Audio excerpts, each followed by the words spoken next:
This video is sponsored by Surfshark. The Jaya and Skypiea Arcs have some of the most insane and intense world building I have ever experienced, and not just that, also has one spectacularly written story from beginning to end. In this video, I will be covering once again the largest section of the manga I've read to date, over 85 chapters soaring through some of the most awe-inspiring and wondrous adventure arcs the tale of One Piece has yet woven, offering more world building, character introductions, and story than any other arc has offered in the past. High praise for sure, and today's the day I spread my wings to cover this incredibly massive tale of adventure, honesty, and tragedy. My name is totally not Mark, and these are my first impressions, my thoughts on, and review for the most immersive and fun story I've experienced on this review series to date. This is the ambitious, mysterious, and extraordinary Skypiea Saga.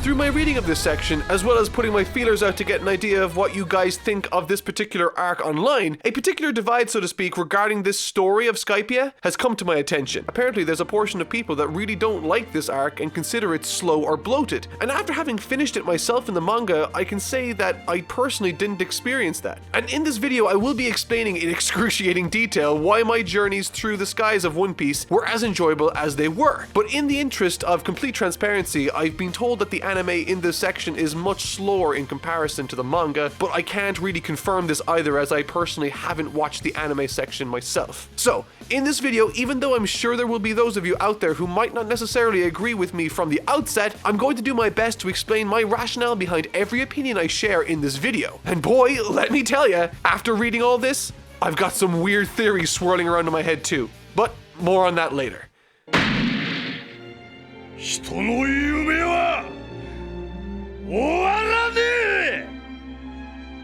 Jaya, chapters 218 to 236. The story of the Skypiea Saga can be broken up into two sections or arcs, the first being Jaya and the second being Skypiea, which the saga itself is named after. And guys, I know in the last video covering Alabasta I was overwhelmed with the amount of stuff in that arc, but this is like that, only on steroids.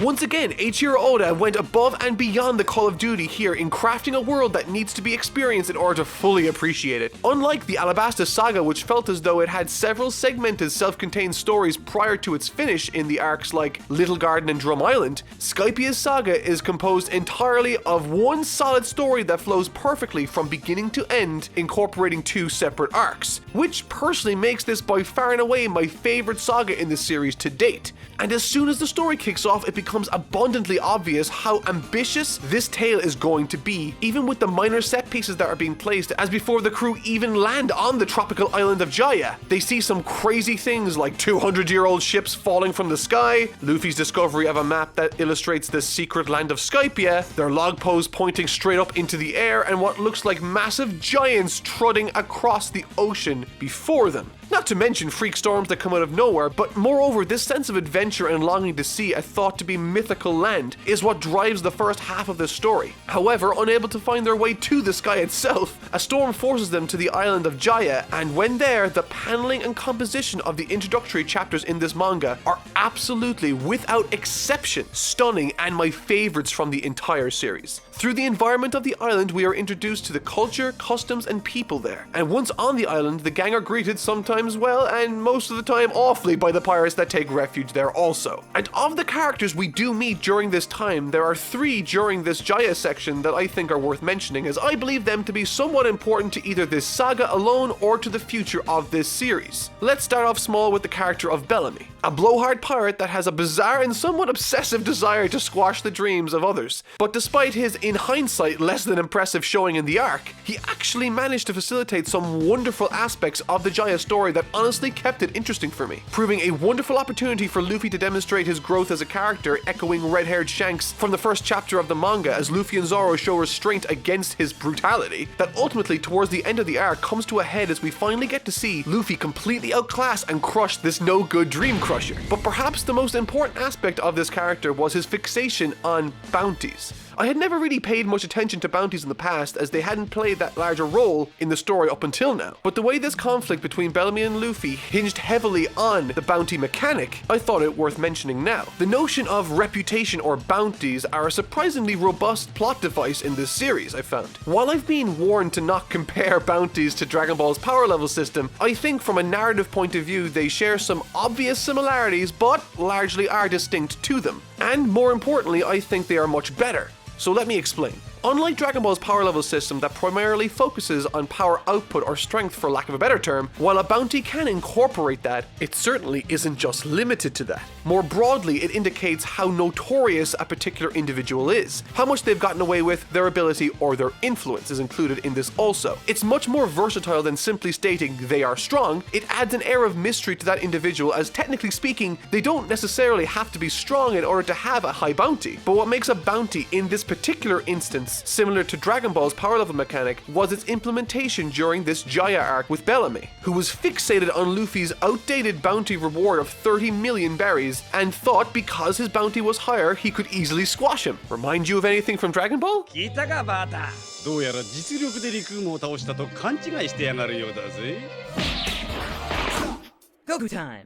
In the same way that the fungal infected from The Last of Us are different from the undead zombies they are based on, they both can be used to achieve the same effect mechanically within a story, and when the author so chooses, can be used differently also. In this instance, the One Piece bounty mechanic, despite being different to power levels on a technical level, was used the exact same way to create the same effect in this particular story. For the villain to underestimate the hero, and for that hero then to shatter his expectations, taking him out with ease. It's a tremendous scene, and it made me really think about how bounties could be used in the future. Now, the second character I've arbitrarily labeled as worth mentioning is Blackbeard. His reveal, man, was freaking awesome and totally took me by surprise. So, first things first. The first time we see him, he gives off the impression of being a regular pirate that happens to share the same philosophies as the rest of the Straw Hats. But later, when it's revealed to be Blackbeard himself, it made my head spin, because now I don't know what to trust anymore. Could Gold D. Roger still be alive? So many questions with virtually no answers yet in this story. Oh, and before I move on to the most important character in this arc, we do also get to see an extremely important council of world officials and two new warlords of the sea. I can't really say much about this scene other than that it's a very clear example that they're setting the stage for what's to come in the arcs to follow after this. And that's something Oda hasn't received enough credit from me for. If you cast your minds back to my review of Alabasta, some of the most impressive surprises came from seeds that were planted arcs prior, and with the likes of Blackbeard and these fine gentlemen, I'm sure this is very much the case here also. The final character worth talking about in this arc is Cricket, a wannabe treasure hunter living in literally half of a house on the edge of the giant island. Explained to be a descendant of a notorious liar called Noland, who 400 years prior claimed that he and his crew landed on and discovered Jaya, which supposedly housed the city of gold, El Dorado. And despite having returned a number of years later unable to locate this lost city of El Dorado, until the day came when he was called for his execution, he never once claimed to have lied about a single thing, always claiming that the sound of a wonderful bell led him to the shore of the island, and that on it was a massive city of gold. And these events surrounding the curious mystery of this man's claims led his descendant Cricket to dedicate his life searching the seabed for what he thought was the treasure of El Dorado. And that's essentially going to be the driving force behind Luffy and the gang's journey to find Skypiea, hoping to make sense of the riddle left behind by Noland, stating that El Dorado stands in the right eye of the skull. I feel like Jaya and Skypiea provide so much in the way of world building that there's not a single chance in hell I'll be able to pick up on everything. I mean, I haven't even touched on the massive jet of water that randomly shoots out of the sea that they locate using a bird that only points south, which catches them and sends them flying all the way to Skypiea from a pursuing Captain Blackbeard. Like, that's a whole lot of stuff that I can't even get into right now, but to succinctly boil it down, while having a nice self-contained story and conflict that finds its resolution with Bellamy, the primary reason Jaya exists is to introduce us to the motivations and setups for the arc that follows, while also establishing some geography, pecking orders, and wildlife. But that's enough of Jaya.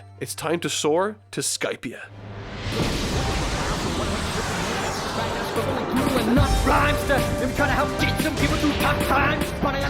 Skypiea, chapters 237 to 302.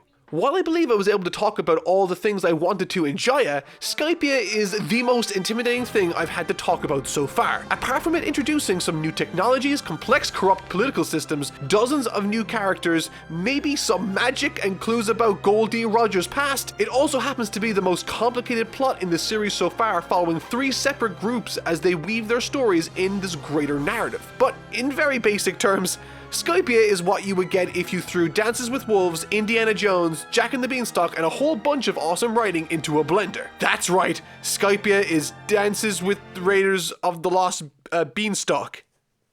Yeah. And from the moment they shoot into the skies above and land on the tangible clouds of the Skylands, the mystery surrounding the area becomes immediately apparent, whether it be through being attacked immediately by the natives, protected by a Sky Knight on a spotted Pegasus, or when they come across a check-in station that charges an extortionate amount just to enter. And once we finally get into this strange land, the more we uncover and the more questions we have. What was immediately apparent to me while reading this section was the staggering level to which this world in the sky has been realized. From their customs, dresswear, and appearance to their wildlife, technology, and terrain, the entire world of Skypiea is not only rich in mystery, but also feels as lived in as any real place in the real world. Perhaps the most interesting inclusion in this arc comes in the form of the land's technology called dials. These dials come in various types, providing the wielder spectacular power with electricity, heat, wind, etc. And these aren't just a throwaway or tagged on part of the story. Oda has gone to tremendous effort in building the cities, vehicles, and combat of Skypiea around these mechanisms. Because if the civilization has this technology, of course it's going to be built around it, which is important as they play a massive role in how this story is told too. And in the opening chapters of their time spent in Skypiea, they get taken in by 2 pleasant individuals, a girl named Connie's and her father. And while we have yet to establish a concrete goal besides exploring Skypiea, very soon the story begins to show its hand as Nami, Zoro, Robin, and Chopper are all apprehended on behalf of the great Kami Ineru, the unquestioned ruler of this land. And without getting into too much detail, because good lord there's a lot of it already, the overall plot of the story leads one half of the crew deep inside a massive sacred forest where they must atone for their crimes or something, all the while the other half try to rescue them and discover a massive corruption within the land of Skypiea as they all tremble in fear under this tyrant that goes by the name of Kami Ineru. And this particular character's characterization even before we meet him is fantastic. Whether it be through the locals, their laws, or those sent to enforce those laws, the story begins painting a very serious picture for us the reader through the abused political structure in this land. So right now we have achieved the first goal of this arc, find and regroup with the other half of the Straw Hats that were kidnapped, and this is when the story puts its foot on the accelerator, as we are not only going to follow just these 2 Straw Hat groups, but 2 other groups as this story unravels. The first of these main groups is a tribe of people separated from the established civilization we've been introduced to already called Sandians. Clearly this tribe takes inspiration from Native American, Mayan, Incan, and Aztec traditions, cultures, and practices, and you bet Oda has fully realized their clothing, dialogue, and motivation before we even see them or know who they are. The 2 most important characters are its leader Viper and a small child called Aisa, who has mysterious powers similar to many others on this land called Mantra, an ability that allows her and others that wield it to hear the living beings of the greater area, pinpointing their locations. However, she is by far the only person in this story that has this ability, and I will get more into that later. The final group I want to talk about are the villains of this arc, Kami Ineru and his subordinates known as vassals.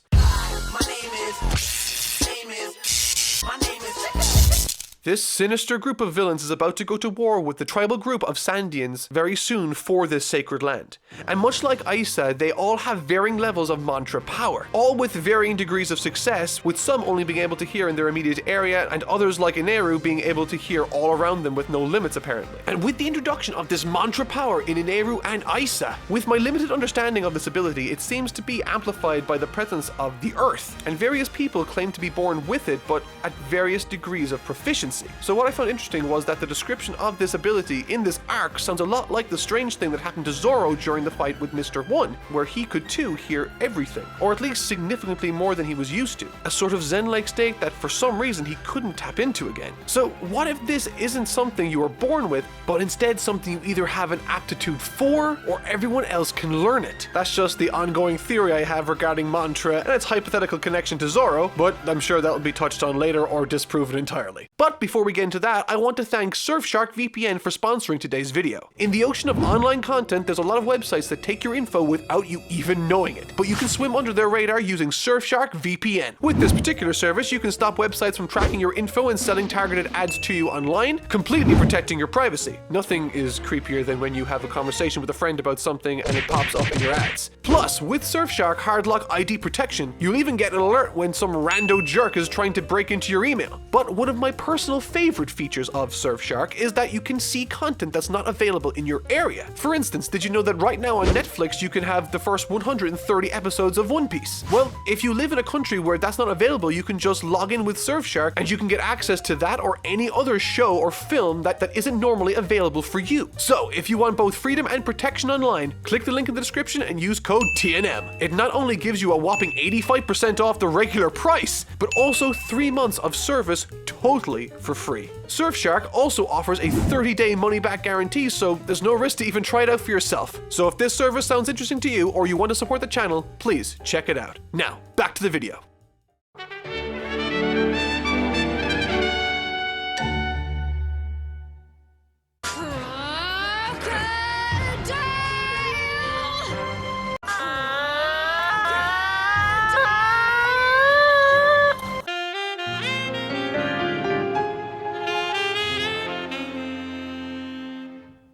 The sacred forest the apprehended Straw Hats are eventually dragged to raised so many red flags for me, as unlike the vast majority of what we've seen so far on Skypiea, it stood in direct contrast with the wildlife that lurched within, the exceptionally large plant life, and unlike the rest of the land, which is erected on various types of dense cloud formation, this land stands on soil. See what I mean about this particular story throwing so many different mechanics and things to consider, and I haven't even mentioned the good stuff yet. Once they orientate themselves, Nami, Robin, and Zoro opt to get a fix on their bearings, leaving Chopper to guard the merry-go which they were transported in. And while exploring the lush jungle, atop a tree, Nami spots something that changes everything. She sees the second half of that guy Cricket's house on the coast. It's at this moment we, as an audience, or at least me, get a sudden rush of insight. This island of soil floating in the sky, this was once part of Jaya, and it was sent flying up here 400 years ago. And so it turns out that Nolan the liar was in fact telling the truth. And what's more is, once Luffy, Usopp, and Sanji, after encountering and defeating one of Eneru's vassals, arrive back at the ship to reconvene with the rest of the group. And in doing so, Nami places the map she has of Jaya with the map Luffy found of Skypiea.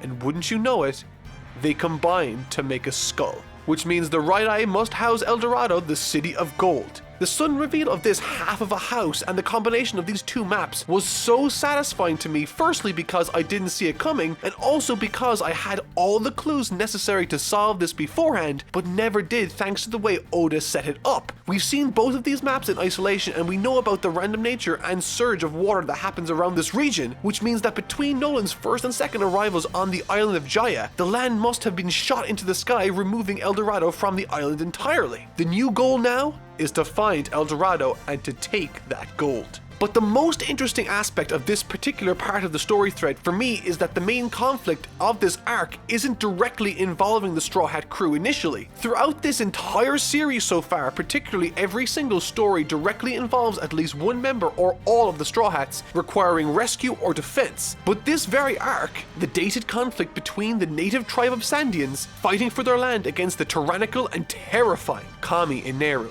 And while he might not look terrifying from the outset and bears a striking resemblance to a particular prolific rapper, see if you can guess who that is, through his various introductions with his subordinates and his enemies, he is, by far, the most narcissistic and intimidating foe to date. One that not only imposes his will on others, but before he takes them out, humiliates them, demoralizes them, and stands before them as this self-proclaimed invincible force that cannot be resisted. He firmly believes he's a god and that everyone should worship him.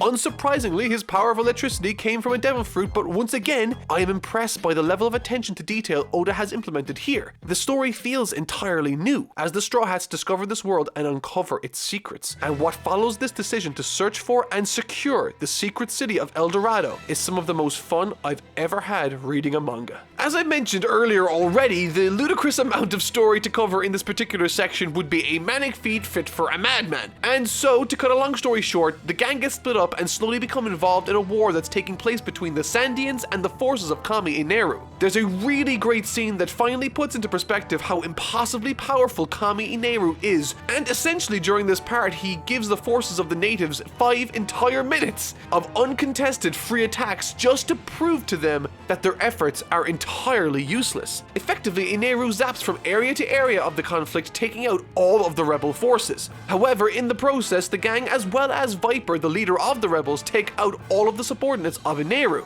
and Luffy sort of gets lost in a giant silly snake. But eventually the fighting comes to a head when the last men standing reach the top of a vine that stretches through the clouds. And this is where the Viper character really comes into his own, as he shows us that he's had a plan of attack this entire time, utilizing something I hadn't heard mentioned for like 100 or so chapters. A sea prism, something that neutralizes the devil fruit power within a user, and in combination with a reject dial, he takes out both himself and Ineru in the process. What a fantastic sequence I never saw coming. However, something does happen that's quite interesting during this, and I thought it worth mentioning. Bearing in mind that this isn't at all a criticism of the writing itself, just a fun observation I had. Ineru is now lying motionless on the ground, however, using his power, he essentially shocks his heart into working again, much like a defibrillator would in a hospital or on those TV shows we see. But did you know that this scene is based on a myth? Defibrillators do not, in fact, start the heart beating again. A shock to the heart doesn't do that at all, apparently. In fact, it actually does the opposite. Apparently, defibrillators are used to slow a person's heart down and regulate it. The word fibrillation means rapid, irregular beating of a heart, and so a defibrillator actually tries to restore that back down to normal. I can't exactly blame Oda here. Decades of famous TV shows tell us otherwise. I just thought it was a fun thing that was worth mentioning. And what's more interesting is how Oda actually handles the political struggle and mystery of Skypiea's country and land. The issues and social commentary taking place in this arc itself are actually quite interesting, and I love how Oda isn't exactly taking a particular side in the war either. He acknowledges the unjust means with which these people were forced off of their land, but he also takes a little bit of time to draw attention to the fact that the great-grandchildren of Skypiea shouldn't have to pay for the sins of their ancestors. It's really interesting as they consider this to be as much their land as the natives do now, leaving the audience to choose their own side. Now, naturally, we sympathize with the natives much more as they had been forced into this unnatural situation by seemingly pure happenstance as tragedy would have it. And what makes this situation all the more tragic is the flashback sequence Oda gives us of Nolan's story, shedding light on the encounter that paved the way for this entire arc. Once again, Oda doesn't feel compelled to tell his story in a conventional way or in a rushed manner. He sticks to his guns and spends what would translate to over a month of manga releases telling this crucial to understand story of a voyager and his friends he made through unconventional means in Jaya. Essentially, in a nutshell, Nolan, a foreigner, helps to save the natives of a particular plague that is befalling their island, desperately trying to help them in any way he can, and after several misunderstandings and a series of unfortunate events, the two leaders of the respective sides gain respect and love for one another. Unfortunately, we all know how this ends, but the means with which it does is hauntingly sad, invoking from me the strongest emotional response I've had in this series so far. The tribe itself promised to ring the bell for their friend to find them once again, and when Nolan returns, they are gone, having been sent to Skypiea never to see each other ever again. And the fight the tribe leader puts up to ring that bell for his friend is incredibly moving. I loved that flashback, but what's most interesting about it is echoed in a quote Nico Robin made earlier in the arc and how it ties in with the ending of this story. The quote is, "Those that don't respect history are doomed to repeat it." You see, Kami Ineru doesn't respect anything, let alone the legacy and history of the natives. Even his subordinates straight out say this in dialogue sometimes. And so, much like the story of Nolan, Luffy, a foreigner, has traveled to a new land in search of adventure. Through misunderstandings, he comes into conflict with the natives, but eventually they recognize him as an ally, allowing Luffy to rid these people of a plague known as Kami Ineru that's ravaging the lands of Skypiea, threatening the people's very existence. The parallels between this story and Nolan's are obvious, but the way it ties them together is nothing short of masterful, making this all the more satisfying for me. 鐘を鳴らして君を待つまたいつか必ず会おう届け The final fight. The plan Eiichiro enacts is perfectly in keeping with his character up until this point, and it's fittingly grandiose in scale, making for a spectacular atmosphere in the final fight of the arc between Luffy and himself. And as I mentioned a number of times so far, Eiichiro has been built up as this all-powerful, invincible entity, impossible to hit, impossible to intimidate, or to catch. But he hasn't met Luffy yet. Hey yo, prepare yourself for the rubber band. Man, you've never heard a sound like a rubber band. Man. Now, granted, while I did sort of see this coming, I absolutely adored how it was handled. Not simply because of the build-up Eiichiro has received up until now, but because the mechanism with which Luffy hit him made sense, and, my favorite part, it also makes complete sense that Eiichiro had never heard of rubber as a thing that ever existed, simply because where he comes from, it doesn't exist. It's such a simple thing, but because it's established earlier in the story by way of them worshipping anything that is sent from the ground up to them, it makes sense that they wouldn't know rubber even exists, and so, in the form of the Rubberman Luffy himself, Eiichiro now has a natural enemy, and over the course of this fight, Luffy makes this god bow to his rubbery powers. Now, naturally, the fight is a lot more complex than that, incorporating some Ultra Instinct by Luffy 20 some odd years before Goku ever did, as well as his fist becoming trapped in a giant golden ball which he uses to great effect towards the end of the fight, turning a weakness into a strength, capping the arc off on the highest of highs, ringing the bell for the first time in centuries. It ringing so loud that the descendant of Noland himself, Cricket, on the shore of Jaya, far below, can hear. Climaxing on one of the most spectacularly touching images I've seen from One Piece so far, a giant shadow of Luffy cast over the horizon, acting not only as the big finish to the fight, not only as a signal to the people far down below that things are in hand, but also provides us an explanation as to why Luffy and the gang saw giants in the ocean beforehand. It was the shadow cast by the natives trapped in the sky. What an incredible story, and what a spectacular finish to what was, for me, the single greatest adventure One Piece has brought to me yet. But that still wasn't the most interesting part for me. I think by far and away the most interesting sections of this story are told through the character of Nico Robin, who for the majority of the action stayed out of harm's way as she herself had more pressing matters to attend to. But before I get into that, one aspect of the character I've noticed is how detached she seems to be in situations and from those around her. Despite having quite a few moments in the arc where she helps save various crew members in her own really cool ways, she also neglects to learn any of their names and really is focused only on this ultimate goal of her own, to find and read the poneglyphs. And so for this reason, I believe she most definitely has ulterior motives that the rest of the crew aren't privy to, and perhaps we can't completely trust her yet. So in a sense, I'm sort of with Zoro on this one. But regardless, the most interesting part of the Skypiea journey for me was the ruins that she uncovered and decrypted. Robin reveals that there's a portion of history that is completely unknown or missing in the world. And that's an interesting thing to say, but furthermore realizes that on the tablet she's reading,